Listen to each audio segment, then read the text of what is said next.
მოგესალმებით პატივცემულო მაყურებლებო, ეთერშია საფეხბურთო სიგნალი, საფეხბურთო გადაცემა, არხზე ტევ სიგნალი საცდელი მაუწყებლობით და ჩვენ ვართ მისი წამყვანები მე, სანდრო თორდია, საფეხბურთო მიმომხილველი, ხოლო ჩემი კოლეგა ნიკოლოს შოშიტაშვილი, სპორტული ჟურნალისტი, მოკლედ ჩვენს შესახებ. ჩვენ ლაივამდე უკვე ჩავწერეთ რამდენიმე გადაცემა, რომლის ხილვა შეგიძლიათ Facebook და YouTube გვერდებზე. ჩვენ ვაპირებთ რომ გავაკეთოთ საინტერესო, კიდევ ერთი საინტერესო საფეხბურთო კონტენტი, ჩვენთან იქნება ძირითადად გასართობი და სპორტული გადაცემები, ხოლო ჩვენ მისი საფეხბურთო ნაწილი ვართ მე და ნიკა და შევეცდებით რომ საინტერესოდ განვიხილოთ მიმდინარე მსოფლიო ჩემპიონატზე გასამართი თუ გამართული მატჩები და არა მხოლოდ რაც შეეხება მიმდინარე მსოფლიო ჩემპიონატს ჩვენ გუშინ ნახეთ უკვე ორი ძალიან დაძაბული მატჩი ბრაზილია გერმანია და მექსიკა ინგლისი ბრაზილია კიდევ ერთხელ გავარდა მსოფლიო ჩემპიონატიდან ჟულიო სეზარი მაიკონი დანტე დავით ლუისი და მარსელო 2014 წლის ტრაგედიაში მონაწილე უკანა ბლოკში მოქმედი ფეხბურთელები წუხარებით იუწყებიანო კიდევ ერთხელ ტრაგიკულად გავარდა ბრაზილია მსოფლიო ჩემპიონატიდან და ნიკა არის ბრაზილიის გულშემატკივარი დღეს მას მოусმენთ მაგრამ წუთიერი დუმილით ხო არ გამოვემშვიდობოთ ბრაზილიას წუთიერი დუმილი ცოტა შეიძლება ზედმეტიც იყოს მეტომეტეს იტალიის ფანისგან წამოსული ყოველ შემთხვევაში მერვე ფინალში იყო ბრაზილია მუნდიალზე იყო და როგორი იყო და რანაირადაც გამოვიდა მაგას ახლა მიმოვიხილავთ მე როგორც ბრაზილიის ნაკრების გულშემატკივარი ერთის თქმა შემიძლია რომ ამ გუნდს თავისი იდენტობა დაკარგული აქვს ეს ერთი ამაზე ყველანი შევჯერდით უკვე რომ ბრაზილიას თავისი იდენტობა დაკარგული აქვს და ახალი იდენტობის პოვნაც თითქოს არ შეუძლია 2002 წლის ტრიუმფის შემდეგ როდესაც ბრაზილიელებმა ფინალში გერმანია დაამარცხეს კიდე ერთი დიდი ევროპული გუნდი მას შემდეგ მიჯრით უკვე მერამდენე მუნდიალია ბრაზილიელები ვარდებიან პლეი-ოფში აუცილებლად ევროპული გუნდისგან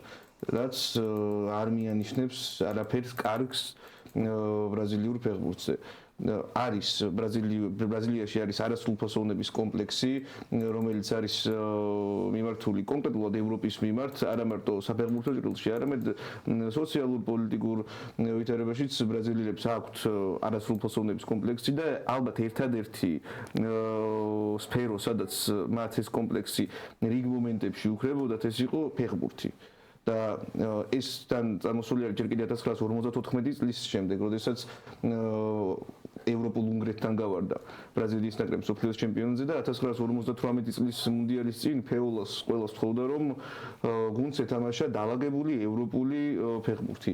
თუმცა მაშინ ბრაზილიის ნაკრებმა ითამაშა თავის საკუთარ ტრადიციებში, ზუსტად ამ სტილით მოიგო სამი მუნდიალი და თითქოსზე ეს კომპლექსი გაქრა. თუმცა 2002 წლის მერე ის აშკარად დაბრუნებული არის უკვე მერამდენე მსოფლიო პირველობა რაც ბრაზილიელები არათუ დასკვნის სტადიებზე გადიან მუნდიალისა არამედ ვარდებიან მაქამდე ვარდებოდნენ მაგალითად 2006 წელს გავარდნენ საფრანგეთის ნაკრებთან რომელიც იყო ალბათ ერთ-ერთი ყველაზე დასამახსოვრებელი გუნდი მუნდიალების ისტორიაში შემდეგ იყო ნიდერლანდები რომლებიც ფინალში გავიდნენ 2014 წელს უძლეველი გერმანია რომელმაც მუნდიალი მოიგო კიდეც 2018 წლის ოქროს თაობის ბელგია 2022 წელს იყო უკვე ხორვატია რომელიც კი გასაგებია წინა მუნდიალის ფინალისტი იყო იმ მომენტში თუმცა არ იყო დაუძლეველი ბარიერი აი ეს არგენტინის ნაკრებთან საჩვენა როდესაც 3-0 გაანადგურა ხორვატები და წელს არის ნორვეგიის ნაკრები რა თქმა უნდა არ ვაკნინებთ ამ გუნდს ერლინგ ჰალანდისა და ოდეგორის გუნდი რანაირად შეიძლება დააკნინოთ თუმცა არც ის არ გახლავთ ისეთი გუნდი რომელსაც ბრაზილიის თუნდაც აი ამ ფორმაციის ბრაზილია ვერ უნდა უგებდეს ერთი მომენტია შემდეგ ჩვენ თუ შეგვიძლია მწვრთნელზე ლაპარაკი ბრაზილიის ნაკრებზე, როდესაც ვლაპარაკობთ ამ ფორმაციის ბრაზილიის ნაკრებზე, აუცილებლად ვახსენებთ ორ ფიგურას, კარლო ანჩელოტისა და ნეიმარს.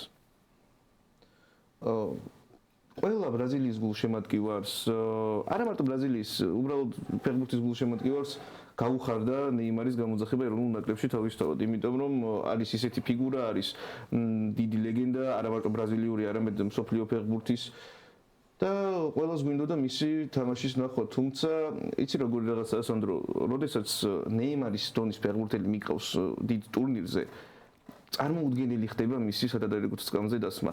გასაგებია რომ პირველ მატჩებში მას ტრავმა ჰქონდა, რა თქმა უნდა, ლოგიკური არის მისი განაცხადში არ შეყვანა ამ შემთხვევაში, თუმცა როდესაც ნეიმარი არის 90 წუთის სათამაშოდ მზად, მას შენ სკამზე ვერ დასვამ.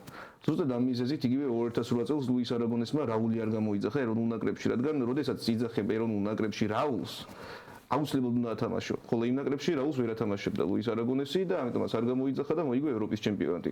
ამ შემთხვევაში ანჩელოტი ჩემი აზრით ცდილობდა რომ ორივე სკამზე გაჩერებულიყო და არც ერთზე გაჩერება არ გამოვიდა. ამ შემთხვევაში ნეიმარმაც ვერ გვაჩვენა თავისი ფეხბურთი, თავისი საუკეთესო ფეხბურთი კი არა, მიახლოებული ფეხბურთიც კი არ გვაჩვენა. კი გაიტანა მან ერთი გოლი პენალტის საპენალტო ნიშნულიდან, თუმცა ეს არ არის ის ფეხბურთი, რასაც ჩვენ ნეიმარისგან ველით, ალბათ სამწუხაროდ ვერას დროს ვეღარ ვნახავთ, თუმცა ანჩელოტის შეეძლო აქ ცოტა უფრო რადიკალურად ემოქმედა, რომ არ გამოიძახა ნეიმარი, აეწყო ფეხბურთი უკვე აქტიურ მოთამაშეებზე, ის დღეს კარგ ფორმაში არიან და სანამ ნეიმარი გამოვიდოდა მოედანზე რეალურად არც თუ ისე კარგად მიდიოდა საქმე ბრაზილიის ნაკრებისთვის, ეგეც შეგვიძლია ვთქვათ, რომ არ იყო ეს ასწაული ხარისხის ფეხბურთი, არ იყო დიდებული მატჩი, თუმცა 0-0 იყო, მომენტის მატჩი იყო და ნებისმიერ წამს შეეძლო ბრაზილიას გოლის გატანა, თუმცა როდესაც გამოვიდა ნეიმარი მოედანზე, ნეიმარი, ლიონელ მესი, ასეთი სტილის ფეხბურთელები, მით უმეტეს უკვე ასაკში შესულები, როდესაც მოედანზე თამაშობენ, შენ მათ ვერანაირად მოთხოვ პრესინგის თამაშს. ამიტომ ბრაზილიის ნაკრები, რომელიც თამაშობდა 11 კაცით დაცვაში, თამაშობდა უკვე კაცნაკლული, რაც გამოიყენეს ნორვეგიელებმა, გამოიყენა ერლინგ ჰალანდმა, პირველ რიგში, რომელმაც ფენომენალური მატჩი შემოგთავაზა, რომელმაც მსოფლიო ჩემპიონატების ისტორიაში თავი ჩაწერა, დუბლი ბრაზილიის ნაკრების წინააღმდეგ პატარა საქმე ნამდვილად არ არის. და ფეხბურთელს არ აქვს ნამდვილად ბრაზილიის წინააღმდეგ დუბლი გადალენ თან ასეთი მნიშვნელოვანი დუბლი, როდესაც ჰოლანდმა ფაქტიურად გაყინა მეორე გოლს გულისხმობ ბრაზილიელთა უკანა ბლოკი და გამახსენა ბარსელონა ჩელსის დროს რონალდინიოს მიერ გატანილი გოლი, რა თქმა უნდა, სტილისტურად ეს ერთნაირი გოლები არ იყო, თუმცა გაყინული მცველები ზუსტად ასახავდა იმ რეალობას, რა რეალობაშიც გუშინ ბრაზილია აღმოჩნდა მეორე გოლის შემდეგ. ახსენდა FIFA-ს მოთამაშეები მიხვდებიან ალბათ power shot-ი. ადგილიდან დარტყმული power shot-ი გამახსენა დაბალ კუთხეში. ჩვენ ლაპარაკობდით შენ თქვი უკვე ნეიმარის გამოძახებაზე და არ გამოძახების საკითხზე და კარლო ანჩელოტიმ სცადა რა თქმა უნდა რომ ოპტიმალური შემადგენლობისთვის მოეყარა თავი და ნეიმარი იყო ერთ-ერთი ყველაზე გამორჩეული მოთამაშე და ვარსკვლავი ბრაზილიის ნაკრების ამ ფორმაციის ნაკრებში, ხოლო მისმა მეტოქემ ტომას ტუხელმა, მისმა მოვალმა მეტოქემ უკვე შემდეგ ეტაპზე იგივე გადაწყვეტილება საპირისპიროდ, იგივე გადაწყვეტილების მიღების დროს კოულ პალმერი დატოვა ინგლისის ნაკრების მსოფლიო ჩემპიონატის განაცხადს მიღმა ზუსტად ამ მიზეზით, რომ კოულ პალმერის ნაირი ფიგურა როდესაც მიხავს, უნდა ათამაშო ის ძირითადში, ხოლო როდესაც ანჩელოტიმ გადაწყვიტა რომ ნეიმარი წაეყვანა, ნეიმარი კი ბატონო გუშინ გამოვიდა, გოლიც გაიტანა, ნუ რა უნდა მოეთხოვებოდეს მეტი ფეხბურთელს, თუმცა ზუსტად მისი გამოყვანიდან რამდენიმე წუთში მოხდა ის, რაც მოხდა ბრაზილიელთათვის, მე მეჩვენებოდა რომ ნეიმარის გამოსვლით ბრაზილიელთა შეტევა უფრო შენელდა და რაც შეეხება სახიფათო მომენტებს, რომლებიც ბრაზილიამ შექმნა, ჩვენ ვლაპარაკობდით აქ და სატესტო გადაცემებში მე და ვთქვით რომ ნორვეგიელთა მეკარე ნიულანდი შეიძლება იყოს სუსტი გოლი ნორვეგიის შემადგენლობაში, თუმცა აბსოლუტურად საპირისპირო მივიღეთ გუშინ ნიულანდმა საოცარი პერფორმანსი გვაჩუქა და ერთ-ერთი გამორჩეული ფეხბურთელი იყო, რა თქმა უნდა, მატჩის საუკეთესო ფეხბურთელად დასახელდა ერლინგ ჰოლანდი, თუმცა მეორე საუკეთესო ნორვეგიელთა რიგებიდან 8-0 შეფასებით იყო ნიულანდი, რომ არა ის ბრაზილიას შეიძლებოდა ექსტრა ტაიმშიც გადაიყვანა ეს მატჩი, ხოლო ბრაზილიელთაგან საუკეთესო იყო ვინისიუს ჯუნიორი. 7.3 შეფასება არის ძალიან დაბალი შეფასება და როდესაც 7.3 ქულით ხდება ნაკრებში ფეხბურთელი საუკეთესო, ეს არის წაგებული გუნდის სტატისტიკა. არა, თავისთავად ისე ნიულანდს რომ მიუბრუნდეთ, იცი როგორ რაღაც არის. გასაგებია რომ მას ჰქონდა ფენომენალური მატჩი, ჩვენ ძალიან ბევრი ვისაუბრეთ იმაზე რომ ნიულანდი არის სუსტი რგოლი ამ ნორვეგიის ნაკრების და თან ისიც მინდა ვთქვა რომ კი მეკარეების მუნდიალი არის და ყველა მეკარემ თავი გამოიჩინა ასე თუ ისე.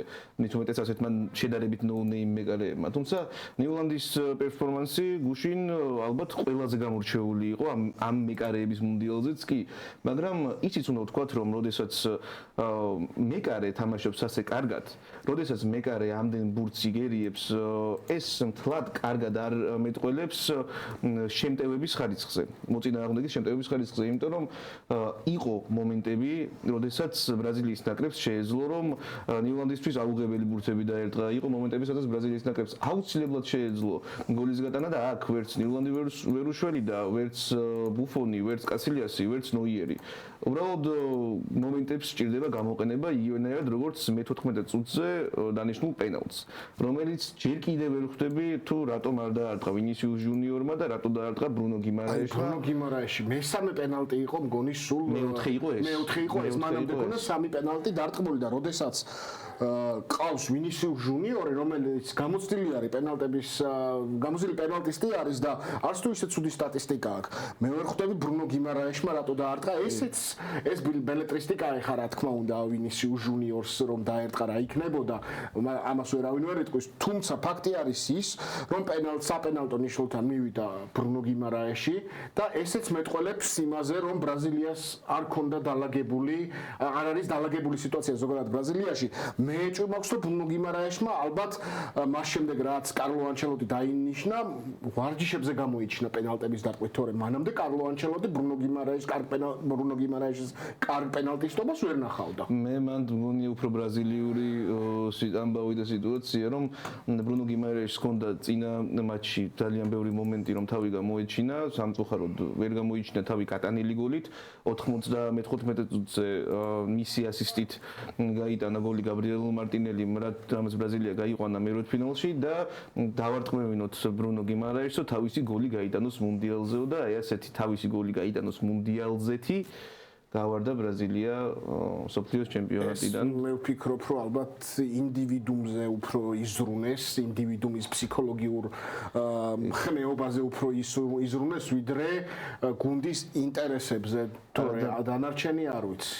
არადამანდ ბრაზილიას ვინც ყავდა იმ მომენტში პენალტის შემსრულებელი, რეალურად ძლიერი შემსრულებელი არავინ არ ყოლია ბრუნო გიმარაეშზე რომ არ გადავტეხოთ მთელი ჯოხი. იგივე ვინისიუს ჯუნიორი შეიძლება უფრო გამოცდილია, თუმცა ვერ ვიტყვით რომ არის საუკეთესო პენალტის შემსრულებელი. გვახსოვს ჩვენ მისი გასუდებული პენალტები მადრიდის რეალში. საინტერესო იქნებოდა გაბრიელ მაგალაეშს რომ დაერტყა ეს პენალტი. გაბრიელ მაგალაეშს რომ დაერტყა, უფრო მეტი კითხვა იქნებოდა მგონი. ან თუნდაც მარკინიოს, ორივე ცენტრალურ მცველს აქვს გახუჭებული გადამწყვეტი პენალტები, ერთ ჩემპიონთა ლიგის ფინალში წლებს და მეორეს უკვე 2022 წლის მუნდიალზე მარკინიოშის გაფუჭებული პენალტით გამოვარდა ბრაზილია ხორვატიის ნაკრებისგან. სხვათა შორის მცველების დარტყმული პენალტი გვახსოვს თუნდაც ამ მსოფლიო ჩემპიონატზე თან დაარტყა გერმანიის ნაკრებიდან პენალტი მშვენივრად. ისევე მშვენივრად როგორც ბრუნო გიმარაეშმა. ასეა თუ ისეა, ნორვეგია შემდეგ ეტაპზეა და ისინი დაუპირისპირდებიან მექსიკა ინგლისის წყვილს შორის გამარჯვებულს. ასევე მეორე შესანიშნავი მატჩი იყო მექსიკა ინგლისი 2-3. ინგლისი მომდევნო ეტაპზე გავიდა და ტომას ტუხელის გადაწყვეტილებებს ჯერჯერობით ინგლისელი რეპორტიორები თუ ჟურნალისტები ვერ აკრიტიკებენ, რადგან ის ჯერჯერობით ახერხებს იმას, რომ ინგლისელი რეპორტიორები და ჟურნალისტები დადუმებული ყავს თავისი თამაშით. ასეთი ინგლისის ნაკრები მე მახსოვს მხოლოდ ევროპის ჩემპიონატზე, როდესაც იტალიასთან ფინალი წააგეს, თუმცა ის ფინალიც ძალიან კარგად ითამაშეს.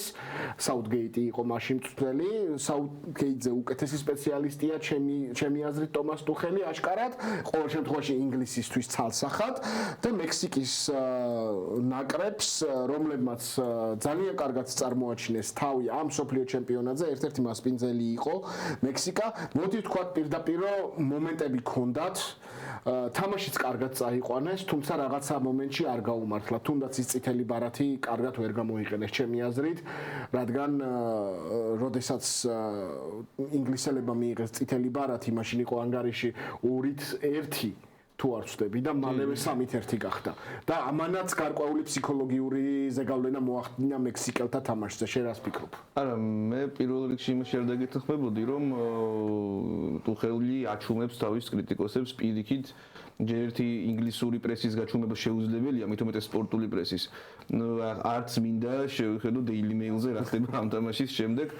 Daily Mail გამორჩეული არის თავისი არაეთიკური სათაურებით და არაეთიკური წერილებით. ხო, ნუ Daily Mail-ის არა მარტო Daily Mail-ი, იგივე ატლეტიკის, იგივე ტელეგრაფიც დარწმუნებული ვარ და მე რასაც გავიცანე ყოველ შემთხვევაში არ გამოირჩევიან ტუხელის დიდი ქებადიდებით და ამას აქვს კიდეც თავისი მიზეზები. პირველ რიგში გასაგებია, შეიძლება კოლ პალმერი არ წაიყვანა მუნდიალზე, კარგი რამენაირად ამას გადაიტანს ინგლისელი კომაგი. ასევე ფილ ფოდენი ჩემი აზრით არც იყო წასაყვანი, ობიექტურად არ იყო წასაყვანი და კვენსას წითელ ბარათს რომ დაუბრუნდეთ, აი აქ უკვე შემოდის კიდევ ერთი ფეხბურთელი, რომელიც ტუხელმა დატოვა ამ შემთხვევაში არა ინგლისში, არამედ მადრიდში, შემოდის საუბარში ტრენტ ალექსანდრ-არნოლდი, რომელიც კი ყველა იმას საუბრობს, რომ ტრენტი კარგია შეტევაში, თუმცა არ არის კარგი დაცვაში, მაგრამ კვენსამ რაც გააკეთა ამ მომენტში და როგორც აიკიდა წითელი ბარათი, ეს როგორ შეიძლება თქვა ცოტა კორექტულად არაკეთებს ამას ტრენტ ალექსანდრ-არნოლდის დონის ფეხბურთელი და შეიძლება გაიკეთებინა კიდეც რა თქმა უნდა ამაზე ჩვენ ვერ ვილაპარაკებთ, თუმცა კვენსაზე უფრო მაღალი დონის ფეხბურთელი რომ არის ტრენტ ალექსანდრ-არნოლდი, მაგაზე მე მგონი თანხმდებით. და ისე შეტევის ხაზზე რო გადავიდეთ, მე ვფიქრობ რომ ამ ინგლისს ჯერჯერობით არა მწვრთნელის ხელი ეტყობა, არამედ ეტყობა ორი უდიდესი ფეხბურთელის, ორი ძალიან დიდი ინდივიდუალური ოსტატობის მქონე ფეხბურთელის, ჯუდ ბელინგემისა და ჰარი კეინის ხელი. ჯუდ ბელინგემმა რაც დღეს დილით თქვა ჩვენა, ეს არის ის ერთ-ერთი მიზეზი, რის გამოც ადამიანებს შეუძლიათ ფეხბურთის ყურება დიდი სიამოვნების მიღებით. ჯუდ ბელინგემი გახდა ისიც თქვა, რომ ჯუდ ბელინგემი გახდა დიეგო მარადონას შემდეგ პირველი ფეხბურთელი, ვინც მექსიკაში აცტეკა სტადიონზე დუბლი შეასრულა, ესეც ერთგვარი მიღწევათან, აქაც არის ორწუთიანი ინტერვალი 36 და 38 წუთებზე გაიტანა ჯუდმა თავისი გოლები, ორივე გავდა სხვათა შორის ერთმანეთს მინდა ვთქვა და ჰარი კეინის ჩართულობაც სამ გოლებში ეგეც უნდა მოარჩიოთ და წითელი ბარათის შემდეგ შენ თქვი რომ მექსიკამ ეს ვერ გამოიყენა დიდად, თუმცა ამაშიც ვერ დაგეთანხმები, იმიტომ რომ თავისი ერთი გოლი მექსიკამ კი გაიტანა, უბრალოდ მიიღო კიდეც ეს ერთი გოლი კარგი. ხო, წითელი ბარათი და 15 წუთში რო გოლს იგებს, ფსიქოლოგიურად ძალიან მძიმე დარტყმა. ფსიქოლოგიურად აცტეკაზე ვფიქრობ არაფერი არ არის რთული, იმიტომ რომ თუმცა მექსიკა ხარ. აცტეკაზე ყველაფრის გადატანა შეგიძლია და ბოლო წამსაც მიდიოდნენ შეტევაში, უბრალოდ აქ უკვე გამოჩნდა საუთგეიტური ფეხბურთის ელემენტები ჩემი აზრით, სადაც ინგლისი მთელი დაცვითი ბლოკით იცავდა თავის კარს. თუმცა ისიც უნდა ვთქვა, თუ როდესაც მექსიკელები თავის ნახევარზე დაიჭერდნენ ბურთს, ტუხელის გუნდი ცდილობდა დაცვის ხაზის აწევას. პრესინგზე თამაშობდა აქტიურად, კი, რაც დასაფასებელია ინგლისშიც, დასაფასებელია ნამდვილად, თუმცა მაინც ვფიქრობ რომ ამ გუნდს აკლია რაღაცა თავისი იერი, თავისი იგივე იდენტობა, როგორც ბრაზილიაზე ვსაუბრობთ, ინგლისს დაკარგულია 1966 წლის მერე თავისი იდენტობა და ერთ-ერთი კლასიკური ინგლისელი ფეხბურთელის დამსახურებაც არის, რომ ინგლისის ნაკრებმა დამატებით ინგლისის ნაკრებისა და მექსიკის თამაში დამატებით დროში არ გადავიდა. 딘 ბერნი არის ჩემი ერთ-ერთი საყვარელი ფეხბურთელი, იმიტომ რომ არის კლასიკური ინგლისელი ინგლისელი მცველი, რომელიც არ არის შეიძლება ტაქტიკურად ყველაზე მეტად განსწავლული და არც საუკეთესო არ არის ბურთთან, თუმცა ყველაფერს გააკეთებს იმისთვის, რომ ბურთი არ მივიდეს მეკარემდე. და ერთ-ერთი მომენტი სწორედ ეგეთი იყო, როდესაც მექსიკელმა ფეხბურთელმა დაარტყა და დიმბერნი 90 დამატებულ 11 წუთზე გადაეღობა ბურთს თავისი სხეულით. ეგ არის ის ერთ-ერთი მიზეზი, რითაც ინგლისის ნაირი ნაკრებები იგებენ შეხვედრებს. მეკარეთა პერფორმანსი ახსენებოდი შინიკა და თამაში რომ დაიწყო, ჯონათან პიკფორდმა აიღო ხიმენესის მექსიკელთა 9 ნომრიანის დარტყმული საოცარი ბურთი.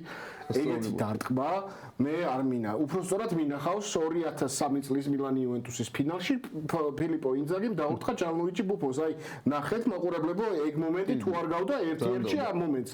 ოღონდ აქ შეიძლება ვიღაცამ თქვას რომ უფრო რთული რომელი იყო თუ რომელი არა, მაგრამ აქ ასხლეტილი ბურთი იყო, დაეცა მეკარის წინ ბურთი და ისე წავიდა შემდეგ პიკფორდისკენ, ხოლო ფილიპო ინძაგის დარტყმული ბურთი ჰაერში მოიგერია ჯანლუიჯი ბუფონმა. ამ ორ მეკარეს რა თქმა უნდა არ ვადარებ, ჯანლუიჯი ბუფონი ჩემთვის გაცილებით დიდი ფიგურა არის ფეხბურთისათვის, თუმცა მარტო ჩემთვის რომ იყოს. ხო, მარტო ჩემთვის რომ იყოს როგორც სუბიექტური იტალიელი გულშემატკივრისთვის კიდე მივიღებდი, მაგრამ პიკფორდმა მართლაც საოცარი პერფორმანსი გვაჩუქა გუშინ საწყის წუთებზე ყოველ შემთხვევაში. პიკფორდი ჩემი აზრით ერთ-ერთი ყველაზე დაუფასებელი მეკარე არის და ამას ისიც მეტყველებს თუ რომელ გუნდში თამაშობს ალბათ პირველ რიგში, მაგრამ არის საკმაოდ მაღალი კლასის მეკარე, ხაზზე არის ჩვენიერი კიპერი, შეიძლება არ არის მოგებული 2026 წლის და 21 საუკუნის მეორე ნახევრის სამეკარეო სტანდარტებს.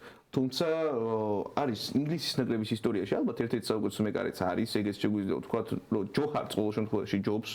ამაზე მე მგონი ვთანხმდებით. ჯო ჰარტი მაშინ სიტისში თამაშობდა, როდესაც ინგლისის ნაკრებში იყო და ჯო ჰარტამდე მე არ მახსოვს ინგლისელი ფეხბურთელი, რომელიც თამაშობდა გრანდში.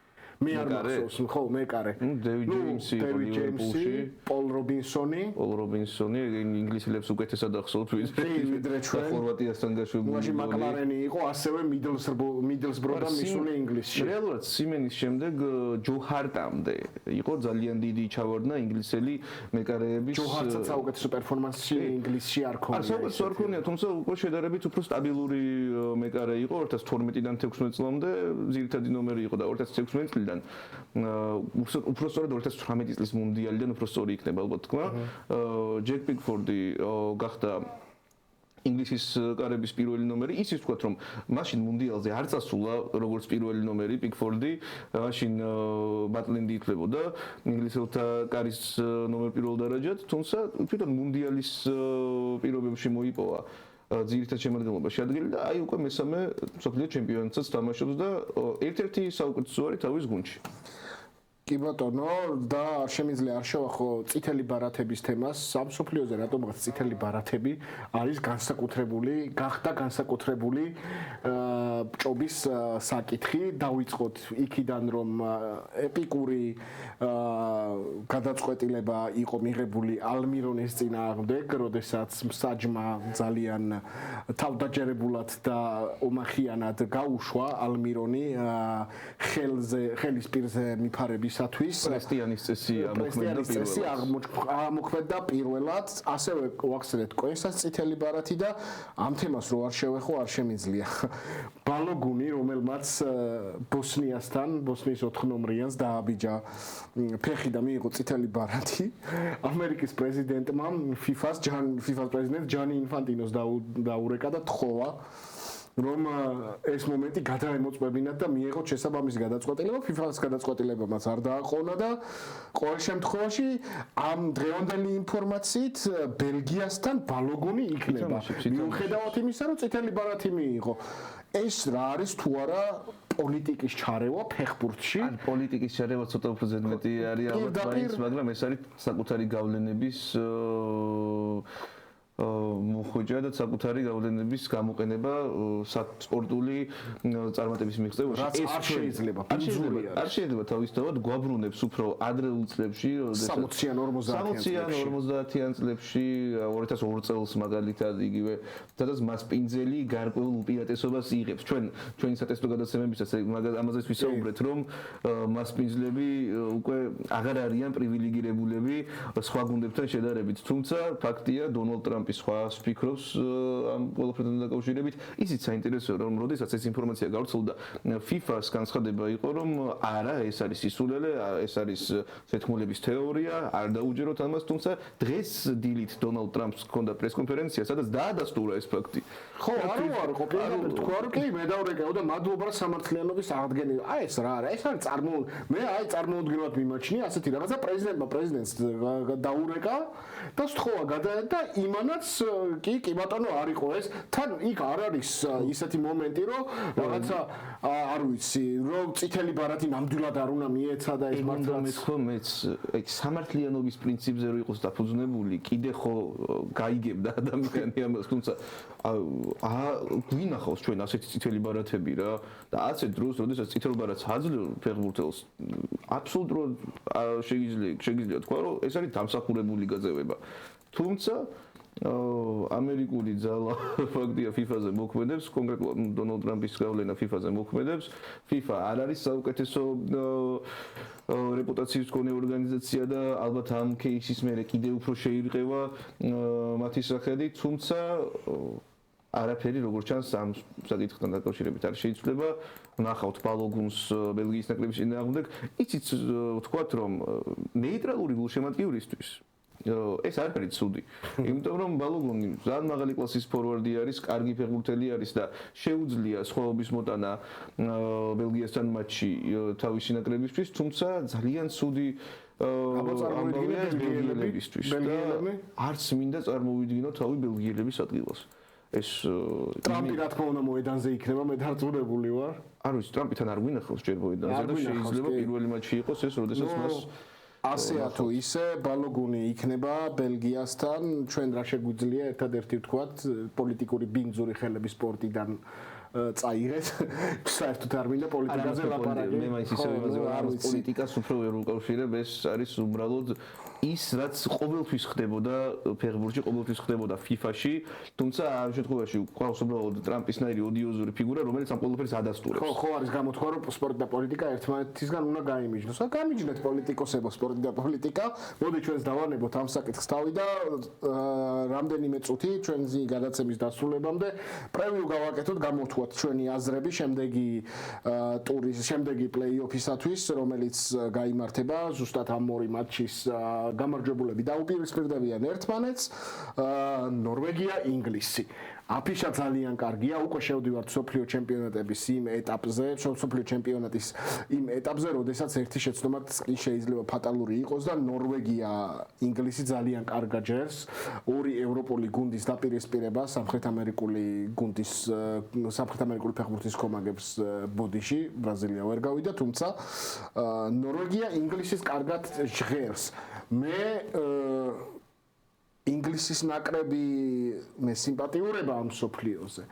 თუმცა ნორვეგიელი გულშემატკივრებისა და ერლინგ ჰოლანდის ბრწყინვალე პერფორმანსის შემდეგ ნორვეგიელებმა ასე ვთქვათ ჩემი გული მოიგეს და მე ნორვეგიისკენ ვიქნები ამ მატჩში სხვათა შორის ვარსკვლავური მსოფლიო ჩემპიონატი გვაქვს ასეთი დონის ვარსკვლავები როდის იყვნენ ტრიოში სათავეში საფეხბურთო მეგოლეების სათავეში მე არ ვიცი 7 გოლი აქვს ვერ გაიხსენებ ვერ გაიხსენებ აბსოლუტურად იმიტომ რომ ჰოლანდი მესი მბაპე ეს როგორც მეკარეების მუნდიალი იგივენაირად არის ვარსკვლავების მუნდიალი ერლინგ ჰალანდი რომელიც არის 7 გოლიანი მაჩვენებლით პირველ ადგილს იყოფს კილიან მბაპესთან და ლიონელ მესისთან ლიონელ მესის სათამაშო აქვს ოღონდ თავისი მატჩი ესეც ვთქვათ მე მას მოყვება ჰარი კეინი 6 გოლით რომელიც ჩემი აზრით სოფლიოზე ნაჩვენებს შედეგს პლუს საკლუბო სეზონის მიხედვით ჩემი აზრით ახლა არის ფავორიტი ოქროს ბურთის მოგების თვითონ ისეთ მატჩებს და ისეთ პერფორმანსებს აჩვენებს, სადაც ჩანს კონკრეტული ფეხბურთელის გავლენა ერთი გუნდის თამაშზე. შეიძლება ეს მექსიკასთან ნაკლებად იყო, თუმცა იგივე კონგოს ნაკრებს შეიძლება ვერ გასცნო და ინგლისი კეინის პერფორმანსი რომ არა. ყავს უსმან დემბელე, ოქროს ბურთის მოქმედი გამარჯვებული, რომელსაც 4 გოლი და პლუს 1 ასისტი აქვს გაკეთებული. და შემდეგ უკვე მოდიან სხვა ფეხბურთელები, მოდის იგივე კინიონესი, რომელიც უკვე უფრო სამუნდიალო ფეხბურთელის ეპითეტებს უფრო ერგება. 4 წელიწადში ერთხელ რომ შეგვიძლია ვნახოთ, იმედია ევროპული გუნდები წაიყვანენ, ეგეც მინდა ვთქვა, ჩვენ მექსიკის თამაშზე, როდესაც ვიყავით კინიონესზე, ბევრი ვერ ვილაპარაკეთ, არა და მექსიკელებს ყავს ასეთი ფიგურები 4 წელიწადში ერთხელ რომ გამოცოცხლებიან ხოლმე კინიონესი და იგივე ოჩუა რო გავიხსენოთ, 4 წელიწადში ერთხელ აღდგებოდა ეს კაცი და მსოფლიო ჩემპიონატს საოცარ პერფორმანსებს გავასწორდა. ოჩუამ კარიერა ოფიციალურად უკვე დაასრულა, ეგრე გამოვიდა. და კინიონესი თავისთავად ევროპული გუნდები უკვე დიდი ხანია კინიონესთან დაინტერესებულები, მას თვითონ არ უნდა და ევროპაში გადმოსვლა, იმიტომ რომ საუდი პროლიგაში საკმაოდ ონლაინში თამაშობს. საკმაოდ შვენიერ პირობებს თავაზობენ მას, მაგრამ შეიძლება იქნება მოუნდეს ევროპაშიც თავისი სიტყვის თქმა.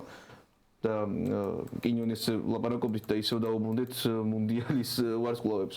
კინიონესი შეიძლება იყოს ერთ-ერთი ის ფიგურა, რომელიც მუნდიალზე აღმოვაჩინეთ და მუნდიალზე ამოვიდა მისი ვარსკვლავური დრო. ასევე ჩვენ უნდა აღვნიშნოთ, რომ პირველ ადგილზე არის კილიან ბაპე, მხოლოდ იმიტომ, რომ 7 გოლი და 2 ასისტი აქვს. გაკეთებული. და ასისტები უფრო წინახე ყავს, მგონი ასისტები.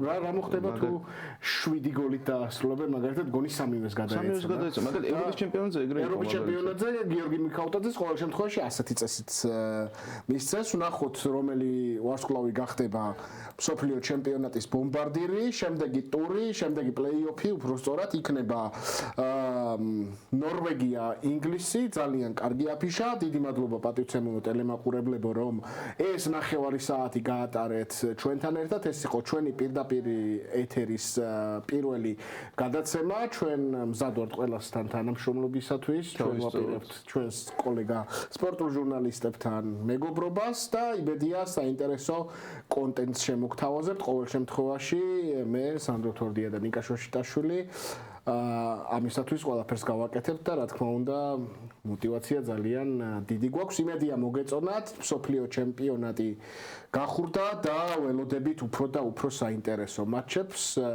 მუნდიალ მშვიდობისა მომავალ შეხვედრამდე. ნახვამდის.